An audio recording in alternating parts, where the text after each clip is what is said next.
Greetings to all of you, man. It is really a joy, it's a pleasure, it's an honor to be out here in nature and greeting you on this lovely day and breathing in that good prana, knowing that the breath itself is life. And it is said that God he breathed the breath of life into man, and man became a living soul. So your soul, this body is the visible soul, and the invisible body. Well, actually, let me put it this way. This body is the visible soul, and the soul is the invisible body. That's what I meant to say. Okay, now, with all of that being said, I want to get straight into what I want to speak to you about. Actually, I want to speak to you concerning Dayal revelation of the seven church ages, and my revelation of the seven church ages, and you can decide for yourself which one makes sense to you. Now, first of all, let me share the basis of my teaching to you. Now, I teach that the Bible addresses the human mind and must be interpreted psychologically. That the Bible is not literal, neither is it secular history, for it was written symbolically, and that everything from Genesis 1 to Revelation 22, it's all parables. Also, I teach that the Bible have no reference to anyone who existed thousands of years ago, or to any actual event that took place upon earth thousands of years ago. That it is all about the human psyche. It all addresses the human psyche. Also, I teach that God is your own human imagination, the creator in man, and teaches you that everything that you depend on, it was first imagined, it was first a thought, it was created by imagination. And I teach that imagination is God in man, and you can use your imagination to create your reality consciously and prove for yourself that the Creator is in you, that the kingdom of God is within you, and that when you discover the kingdom of God, that you discover the secret of creation according to Matthew 6:33, when you say all these things will be added unto you. So that is just a little rundown, okay, of what I teach. Now, what Vin teach is what all denominations teach. They teach that the Bible is literal and that the Bible is secular history. They teach that Jesus is a man who existed 2,000 years ago. So they speak to you and bring across a message to you as though they are speaking of persons who existed thousands of years ago. So they actually are taking personification for persons, and they are taking allegories for history. So when they speak about Abraham and Sarah and Isaac Sarah and Hagar and Isaac and Ishmael and so on, they are speaking as if they're speaking about people who existed 1,000 years ago. When they speak about Joseph the dreamer, they're speaking as if they're speaking about people who existed thousands of years ago. When they speak about the coat of many colors that was given to Joseph, they think it's a piece of cloth. But I know what it is, because when I was 17 years of age, it was given to me. I can tell it's the rainbow. There's a circle that's around me. It's in a rainbow color. So that's why I can tell you that. So now let me go into what I want to really bring across to you. Now, because they teach the doctrine of William Branham, yes, good, and they teach that the Bible is literal and it is secular history, they do not realize that that is keeping them in mental slavery. It is keeping them bound in the humanistic realm. And because it is keeping them bound in the humanistic realm, they fail to realize that down through these seven church ages that William Branham was speaking about, when you understand the esoteric side of the message instead of the exoteric, you will come to understand that the church is your body Acts 17 tells that God don't dwell in temples made of hands. So if the church is the body, and he's talking about 7 church ages, these ages are talking about states of mind and states of consciousness.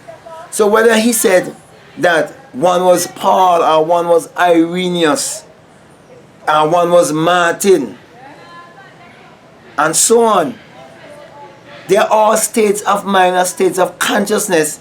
Because, for example, could you tell me of one thing that any of these men would have done that wasn't first a thought, or first mental, or first psychological? Or could you tell me of one thing that William Branham would have said that wasn't first a thought, or first mental, or first psychological? So it is states of mind. It is higher level of consciousness. So when you talk about Irenaeus had a certain state of consciousness. But then the one who came after him had another higher level of consciousness. And the other one that came afterwards had another higher level of consciousness. So it's showing you an evolution. It is showing you of the journey of life, where you travel from humanity into divinity. Divinity is when you come into a higher self, the highest level of consciousness, the highest level of awareness, where you come to know who you are, because you actually born into this world in amnesia, which is basically the sin that you born in, because sin is ignorance. Sin is not knowing who you are, and when you do not know who you are missing the mark. What is the mark? The mark of your high calling. What is your high calling? The calling to create your reality consciously.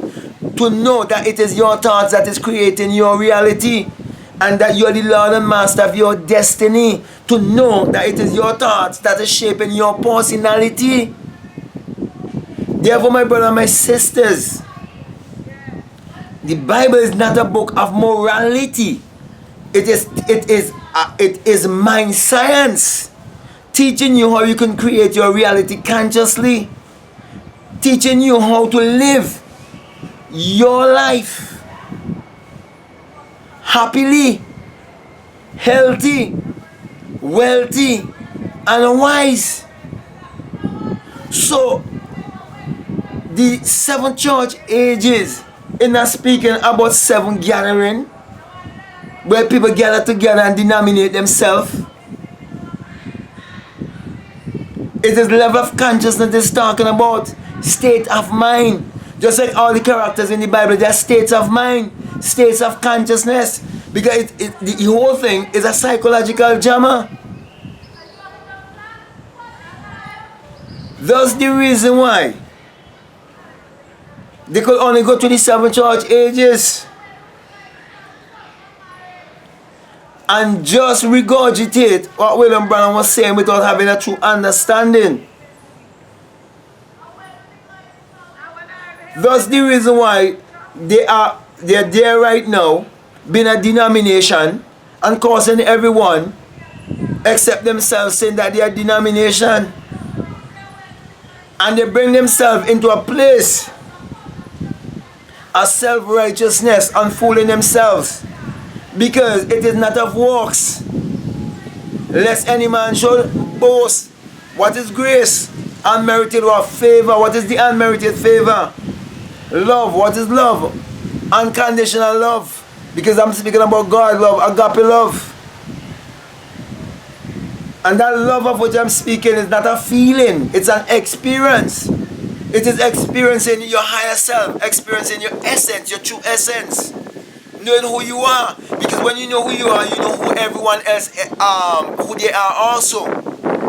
So you would know that a person who's acting in a negative way, they are you pushed out, but living in the lower self.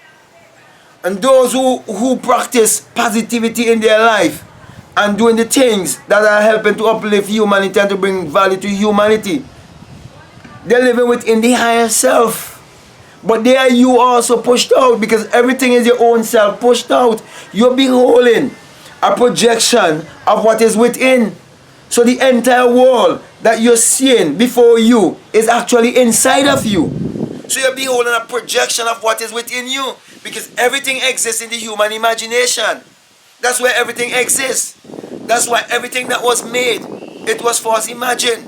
It was for us thought. So creation begins within.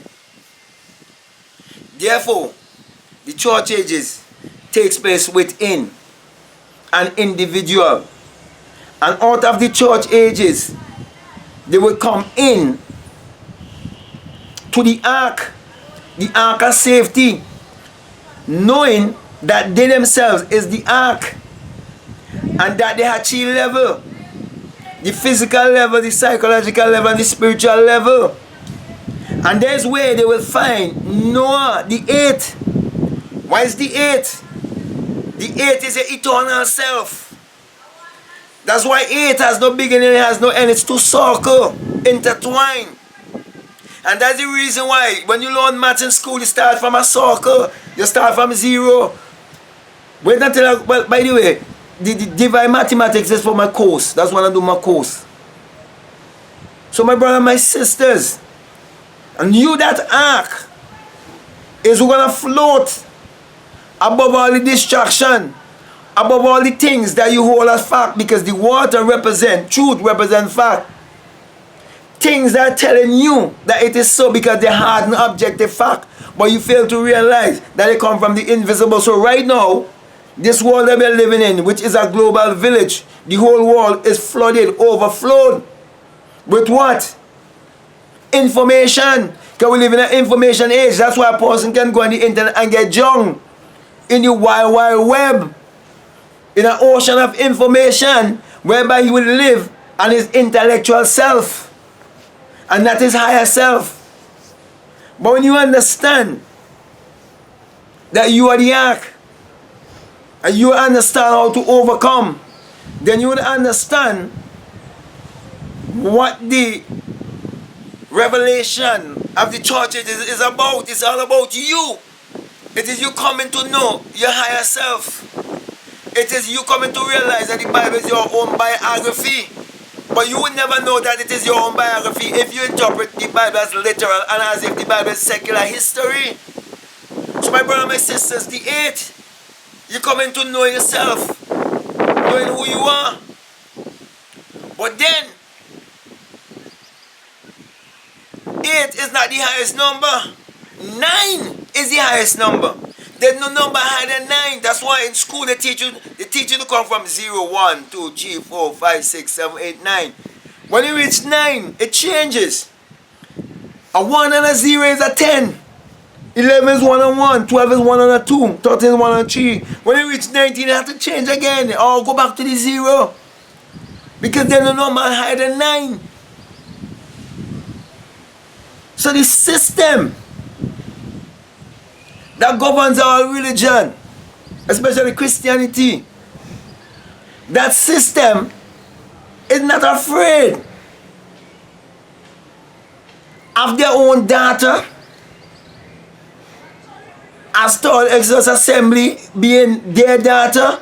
They're afraid of those who will come to the highest power, who will come to the power of 9, those who will exit the skull and find his body to be the empty tomb. Those are the ones they're afraid of.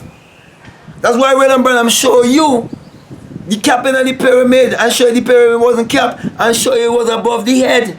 It's the head he's talking about. Do you know this is a pyramid? From his shoulder go up, you know it's a pyramid. And from the middle go down here to the base of your spine here, you know it's a pyramid. And from your waist go down, you know it's another pyramid. That's the tree of life.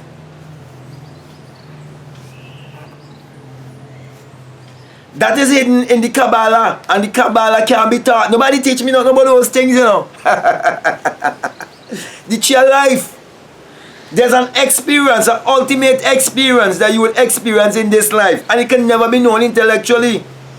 It can only be experienced. When you experience it, you will fulfill St. John chapter 3. That's why I know. Unless you be born again, you cannot see the kingdom of God. When you've been born again, you're born from up here, you're born from the skull. You're born from Golgotha. That's the resurrection. I don't want to go into all of those things because those are things I put in my book, that I'm doing called The Secret Vagina, of which I already have a lecture on Amazon, I would have said before, but I'm going to do a book and compact it even more and show you more things. So my brothers, my sisters, those who run and think they had a message and didn't understand that it was hidden in symbology, who didn't understand that there's esoteric and exoteric, and they run with the exoteric, the one was given to the public. But the esoteric was the inner walk. That's the reason why certain people followed William Branham ministry, which I wasn't going to at this time. For another time, I show you who they were and why they were interested in the ministry. You understand? And why certain things were fed to black people, specifically. So, with all of that being said, the point I want to bring across to you is that they have never taught the 7 church ages correctly. Because the 7 church ages, they had nothing to do with the thing it was speaking about. Because, as I said before, there could never be any denomination or anyone building up an organization around a certain belief and stay there and die, unless it didn't start from one man. And it couldn't start unless it was first a thought, or it was first an idea. So, anyhow you turn, you're going to come right back to the lab mentalism. All is mine. So my brothers, my sisters, all who say that if you never know the church ages, you don't know the message, you all never know the church ages. We have never teach the church ages because the church ages can't be taught. It must be experienced. It's only when you experience the 7 church ages that you come into your higher self, your eternal self, and you understand the ark. And then from the ark, then you come to your Christ self, which is the 9th power. Then you will understand what it means to ride the mule that no one would have ever ride upon until you come into Jerusalem, which is the place of joy, peace, and happiness. And that mule or that ass represent your thought. You have stubborn thoughts. And you have to quiet your mind and go into meditation and be able to hold a thought and focus a thought if you want to create your reality consciously. So he's showing you when you know how to hold a thought, when you know how to control your mind and you know how to hold a thought. And you could hold one thought throughout half of the day, half of a day. You can do it. And for a very long time, you hold a thought, you keep it steady. And you keep the ass quiet, you keep the mule quiet. And you ride it. No man have ever ride upon it before. You know why? No one can have a thought for you. You start to understand the book now. Vin couldn't teach you this, you know. So you see, and you make sure you hold the focus. And that's how you come and ride into Jerusalem, a place of happiness, joy, peace. Because abundance is your birthright. Abundance is your birthright, but you have to discover your mental faculties. You were robbed from your mental faculties by the school system. The school system taught you to believe in education over your own imagination. So because you fail to realize that it is your thoughts that is creating your reality, you fail to realize that consciousness is the only reality. And that all the things that you inherit right now, it was first a thought. It was first an idea in someone's mind. So my brothers and my sisters, you have to be responsible for your thought. Because if you're not responsible for your thoughts, somebody will control your mind for you. And they will tell you what to do. But I want to say to you that you are the Lord and Master of your own destiny. Therefore, I always point you to look inwardly to discover your divinity and understand that the entire Bible is your biography. So with that being said, my brothers and my sisters, I want to thank you very much, and I want to say to you, if what I'm saying, if it makes sense to you, if it resonates with you, only if it makes sense to you, only if it resonates with you, if you want to have further understanding on these things. But if it is resonating with you, I'm encouraging you to like, subscribe, you can even comment and share this message with everyone who you believe need to hear this message for this time and this season. Also, I want to remind you that this message I bring to you, that it is the single eye, which is your first eye, your supernatural eye, the eye of the spirit, because you are spirit having a human experience. You are for spirit. You're living in a house, you're living in a body, you're living in a temple. So the single eye, message of self-realization, which Matthew 6:22 say, if your eye be single, your whole body will be full of light. And hadn't it been that I would have awakened within myself as a fiery being, awakened within the temple as a fiery being, and how the way, and ascend like a fiery being and exit my skull and became invisible, then I would not have been here teaching you the message of the invisible. Because for anyone to teach you of the invisible, they themselves have the experience, the invisible. That is secret of St. John chapter 3, my brother, my sisters. So hadn't it been for that, I wouldn't have been, if it wasn't for that, I wouldn't have been here reaching out to you, because I'm not an intellectual. That's the reason why I always give you this symbol of this single eye, and letting you know it is not an evil thing. Don't make them fool you. Those who've been ruling all these years, the elites, want you to think it's evil by keeping you religious and superstitious. I'm saying to you, when you have the experience, you come to realize that it is the rising of the S-U-N in a S-O-N, and that it is the dawning of a new day in your life. And you come to also realize why Malachi 1:2 say that the sun, as in the S-U-N of righteousness, shall arise in you with healing in his wings. And it is using the sun and saying his as if it's speaking of person, because all throughout the Bible is personification. And many have been taking personification for persons and taking allegories for history. Therefore, my brothers and my sisters, also that is why Psalms 84:11 tells you that the Lord thy God is a sun, as in a S-U-N, and a shield, and no good thing will he withhold from you. All your life you've been living, the sun had never withhold any blessing at all from you, because the sun is the giver of all life. And there is no S-O-N who could exist before the S-U-N and be called the light of the world. It's basic common sense. So all who believe a son, as in a S-O-N, born from a woman, you have to think again. But I won't go into that right now. That's another subject for another day. Right? So with that being said, my brother, my sister, is the reason why I always encourage you to use your mind power, which is your creative power, your solar power,